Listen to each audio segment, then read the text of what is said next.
Se você não sabe o que fazer da vida, eu vou passar pra você algumas dicas que foram ouro na minha vida alguns anos atrás e que me ajudaram e muito a tomar uma série de decisões para que eu acertasse mais e errasse menos.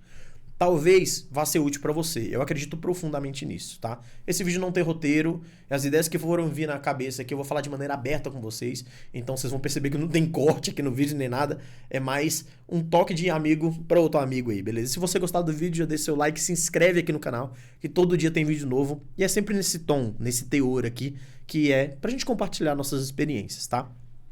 Primeira coisa, cara, que foi doloroso pra caramba pra mim. Pô, não sei o que fazer da minha vida. Vou fazer faculdade, vou entrar no trampo CLT, vou trabalhar, o que eu vou fazer? Primeira coisa foi cair na real, tá?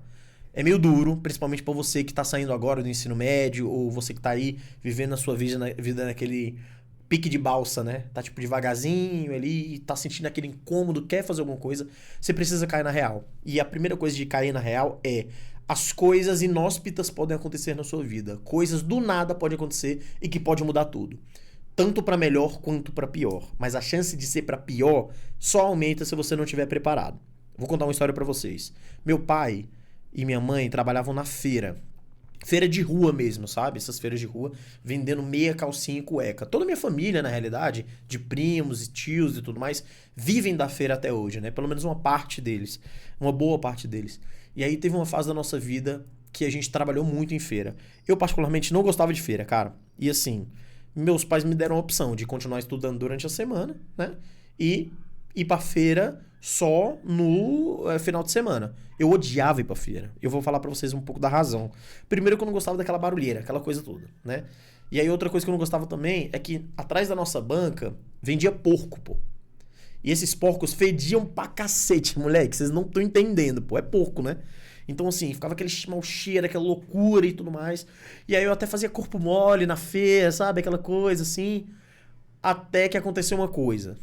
Meu pai morreu no meio desse processo.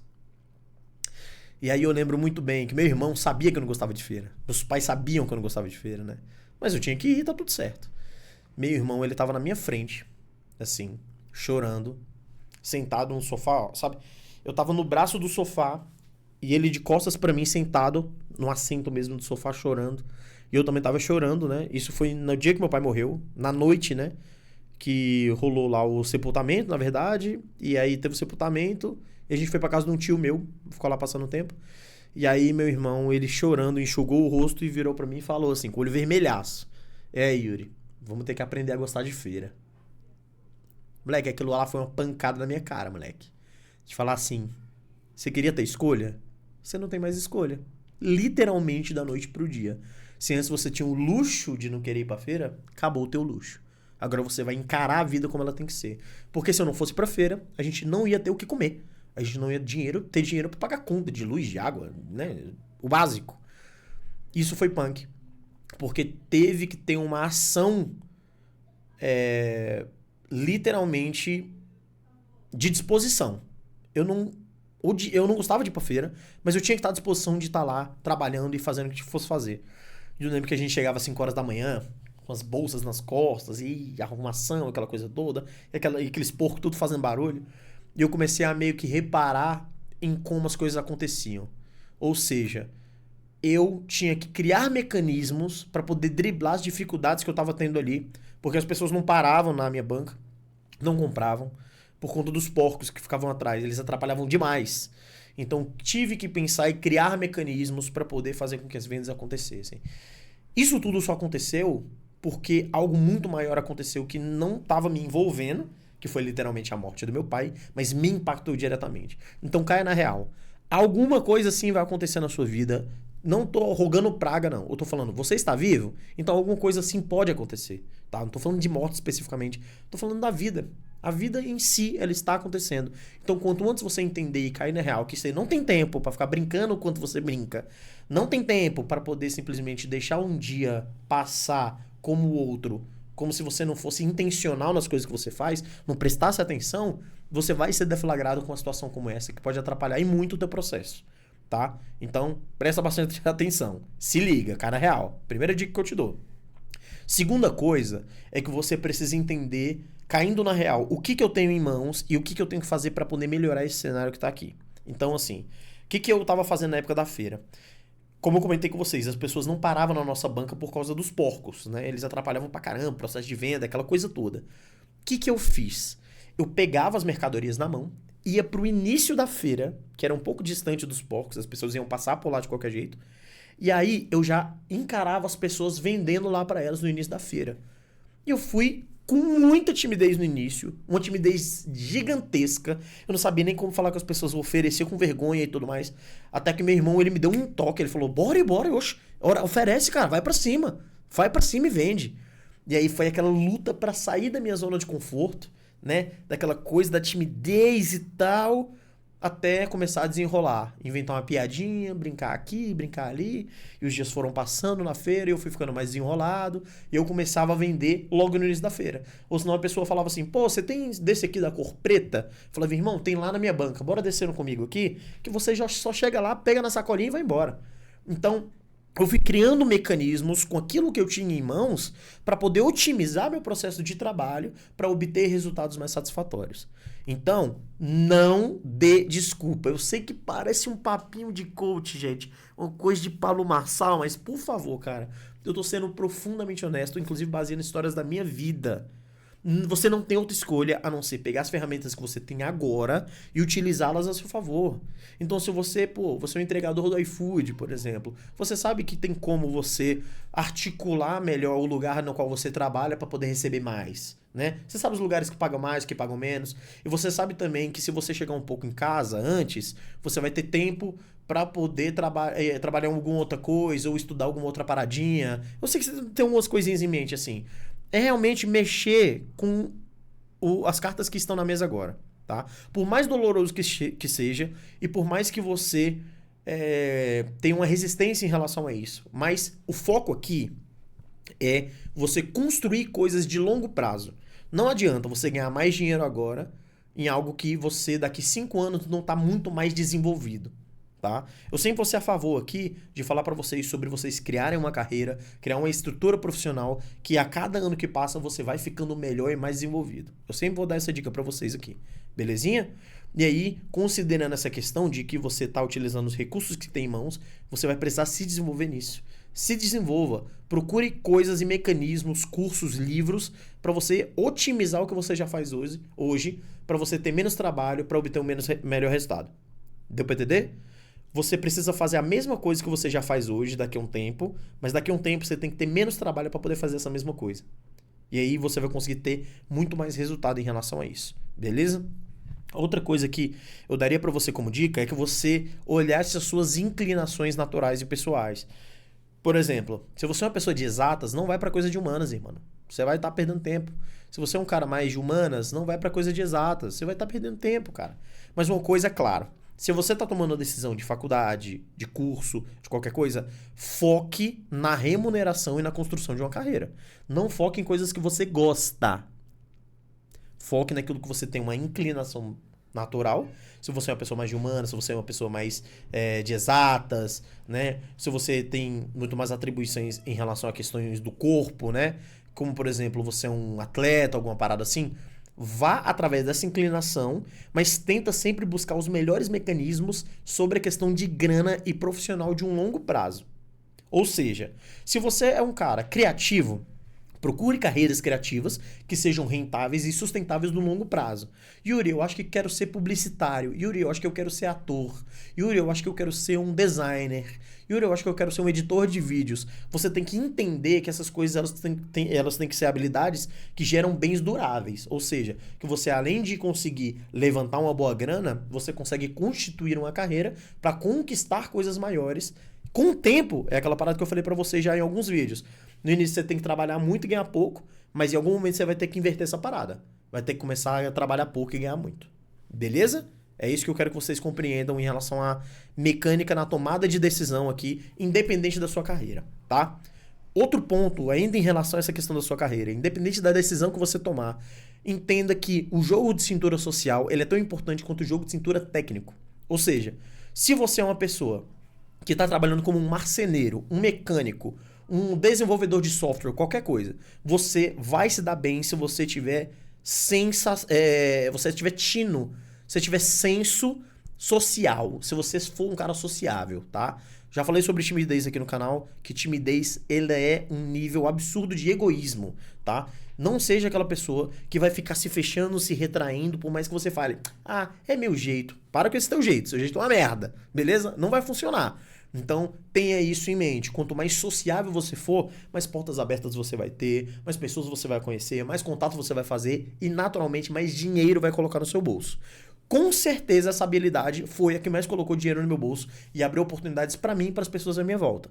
Graças ao meu networking, pessoas que são amigos meus, hoje já ocupam cargos sinistros em carreira, já tiveram carreiras internacionais, já trabalharam em diversos lugares, justamente por conta de um contato que eventualmente eu tinha, ou que uma pessoa que eu conheço tinha, e aí eu tive a capacidade de poder conectar.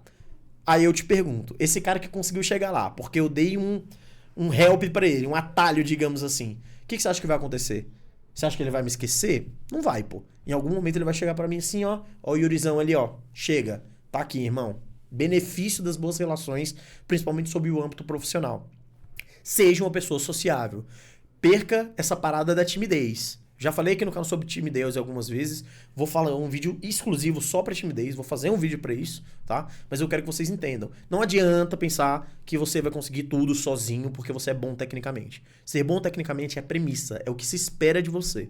Que você faça um bom trabalho baseado nas suas tecnicidades. Ou seja, se você é um bom engenheiro, o que se espera é que você, quanto bom engenheiro, faça um trabalho técnico bom. É isso. Mas um engenheiro excelente é aquele engenheiro que, além de dominar a parte técnica, ele domina também as habilidades pessoais de conversação, de venda, de tudo. Falando em venda, essa dica aqui, eu acho que ela é um ouro pra você. Aprenda a vender. Aprenda a vender e se vender. Eu nem sei se já falei sobre isso aqui, que eu tô tirando da minha cabeça aqui agora. Mas aprenda a se vender e a vender, cara. Quando você tem a capacidade de ter o desenrolo, você sai do outro lado. Independente da tua profissão, irmão. Independente da sua profissão. A pessoa que sabe desenrolar, vender, ter jogo de cintura, entender as necessidades dos outros e apresentar soluções para isso, nunca vai dar errado. Essa pessoa nunca vai dar errado. O problema que eu vejo da maioria das pessoas que não dão certo é não ter a capacidade de vender e também de se vender. Como é que a pessoa vai se posicionar no meio dos outros se ela não sabe nem falar bem sobre si mesma, sem parecer pedante? Sabe, já com certeza tiveram contato com aquele tipo de gente que você vai trocar uma ideia com a pessoa, ela fica querendo mostrar que é inteligente através das frases, e todo mundo já pega isso de início, já fala assim, velho, esse bicho aí estranho, né? Todo pedantezão, quer ser o bonzão e tal. Enquanto tem outras pessoas que tratam essas outras pessoas aí como inteligentes, porque fala assim, caraca, o bicho é desenrolado, hein? Ele sabe se vender. Olha o jeito do bicho falar, mano. Olha a oratória desse cara. Olha o jeito de se posicionar dessa mina. Isso é uma coisa hiper importante, gente. Tão importante quanto as outras coisas que eu falei pra vocês, tá? Que é realmente você saber se vender e saber vender. Colocar uma coisa na sua mão e você saber falar dos benefícios, você vender um colega seu, ou seja, você tá aqui fazendo networking e fala assim, irmão, tem um cara ali, é o melhor nisso aí que tu precisa, pô. Eu tenho o telefone dele aqui agora, aqui. Só falar que é o Yuri que tá indicando, tá? Manda lá uma mensagem pra ele no WhatsApp. Aí já manda aqui. Fala, irmãozão, beleza? Ó, um parceiraço meu vai entrar em contato com você. Se der negócio, filho, é 2 contatos que vão ficar te devendo, pô. Tá dando pra entender? Então essa dinâmica social, ela é tão importante quanto as outras coisas que eu falei pra vocês aqui. Então se você não sabe o que fazer da sua vida, agora vamos pro sentido da tomada de decisão, algo mais filosófico e profundo, tá? Passei pra vocês algumas dicas aqui de como você tem que se portar, mas agora é um ponto que é de tomada de decisão e de percepção da realidade. Falei pra você cair na real, falei pra você focar nas suas inclinações pessoais, não ignorar as coisas que você é naturalmente bom para poder fazer alguma coisa. Falei que você tinha que se desenvolver a nível de venda, né? Você saber trocar ideia, conversar com as pessoas, ser um cara sociável, né? Mas antes de qualquer coisa, você tem que entender a escala das coisas na vida. Antes de você fazer o que gosta, você precisa ganhar dinheiro. Beleza? Antes de você quiser, eu quero ser um artista plástico e tudo mais, entenda que o que você se torna profissionalmente reflete diretamente na qualidade de vida das pessoas que confiam em você. Então, se a sua mãe é uma pessoa que tá lá envelhecendo sozinha, às vezes é uma mãe solteira, tá ligado? Ou você tem sua mulher, seus filhos dentro de casa, para de querer ficar realizando sonhozinho antes de receber um problema de dinheiro. Com dinheiro no bolso, você vai fazer muita coisa. Muita coisa. A primeira coisa que eu caí na real há muito tempo atrás, pô. Quando eu tava lá me ganhando meus R$ 2.000 por mês e tal, eu falei assim, mano, eu preciso resolver a questão do dinheiro. Não tô falando que é pra você ser rico. Seja se você conseguir, massa demais. Mas a questão do dinheiro, ela tem que deixar de ser um problema. Pra que quando você tiver seus filhos, eles terem conforto, terem uma tranquilidade, você, quanto pai, respirar, porque homem sem dinheiro no bolso não consegue respirar, não consegue sentar no chão pra poder brincar com o filho, com a cabeça ó, tranquila, é sempre pensando em trabalho e nas contas que tem pra pagar. Então resolva a questão do dinheiro. Resolveu a questão do dinheiro? Pô, tô ganhando, Yuri, meus 15 pau por mês, irmão. Já melhorei pra caramba a minha renda. Meus R$ 10.000 por mês, meus R$ 8.000 por mês. As coisas aqui em casa já ficaram mais folgadas, a gente já respira melhor. Pô, conseguiu já dar esse passo na tua vida? Aí sim, você pega o dinheiro agora e patrocina aquele teu sonho, pô. É assim que é o galgar das coisas. Eu sabia que queria ser empreendedor um dia, mas eu sabia que o caminho das minhas habilidades técnicas, que hoje eu trabalho com tecnologia, ia fazer com que eu fosse crescer rápido. Se eu tivesse foco e entendesse que era aquilo ali que eu tinha que fazer. Não tinha que fazer outra coisa. Então, quando eu fui focar nessa parada, as coisas começaram a degringolar, fi. Aí já foi lá. Degringolar, nem sei se esse é o termo. Mas as coisas começaram a voar, tá ligado? Tipo, como eu falei pra vocês no vídeo passado, quando eu cheguei e passei dos R$ 10.000, eu desaprendi como é viver com menos de R$ 10.000. Então, isso acontece. Isso acontece quando você coloca intencionalidade e presta atenção. Sem paixão. Focado exclusivamente em virar um bom profissional para ganhar mais dinheiro e virar mais valioso. E agora eu consigo investir, inclusive, em sonhos que nem esse aqui, pô. Sempre quis ter um canal no YouTube. Já tive até outros canais. Mas eu não tinha opção. Ou eu cuidava do canal, ou eu cuidava da minha carreira, da minha profissão, porque eu tinha meu filho nascendo e tudo mais. Hoje eu tenho 2 filhos, vivo bem, tenho o meu carro, um SUV, pô, e tá tudo bem, pô. Tá tudo bem, eu consigo parar aqui agora e gravar pro YouTube, me divertir, né? Aqui com vocês. Contar minhas ideias e minhas histórias aqui pra vocês. Mas consigo fazer isso tendo a mais plena certeza. Tem dinheiro na conta, minha mulher e meus filhos têm, pô, todo um plano de saúde, tá todo mundo vivendo bem, o mundo pode cair, que nada vai acontecer com eles. É isso. Então, ter consciência dessas coisas antes resolve para que depois você vá resolver, digamos que, os seus caprichos. Ou seja, antes de pagar um PlayStation 5 para você, tenha certeza que seus filhos e sua mulher têm plano de saúde. Deu pra entender? Senso de responsabilidade e de proporção. As coisas mais importantes estão recebendo o valor mais importante e as coisas menores estão recebendo os valores menores. Beleza? Eu espero que esse vídeo tenha sido um bom ponto de partida para você. Eu falei um bocado de coisa. Se eu tiver sido prolixo nas minhas ideias, eu peço desculpas. Coloque aqui nos comentários se você não entendeu bem um conceito de alguma coisa. Mas o meu papel aqui é sempre querer ajudar você. Eu peço para que você tome uma atitude antes de qualquer coisa e que no meio do caminho você vai encontrar a resposta. Não espere encontrar todas as respostas no início ou antes de começar. Isso não existe. Você só aprende a como esquivar e como se defender depois que eu tomo o primeiro porradão na cara. Aprende a tomar um porradão na cara, sem medo de ser feliz, brother. Aceita o murrão. No próximo, você já sabe como é que esquiva, beleza? Então, tenha coragem, força de vontade, tudo vai dar certo e eu rezo por você, beleza? Tamo junto, até amanhã, é tudo nosso.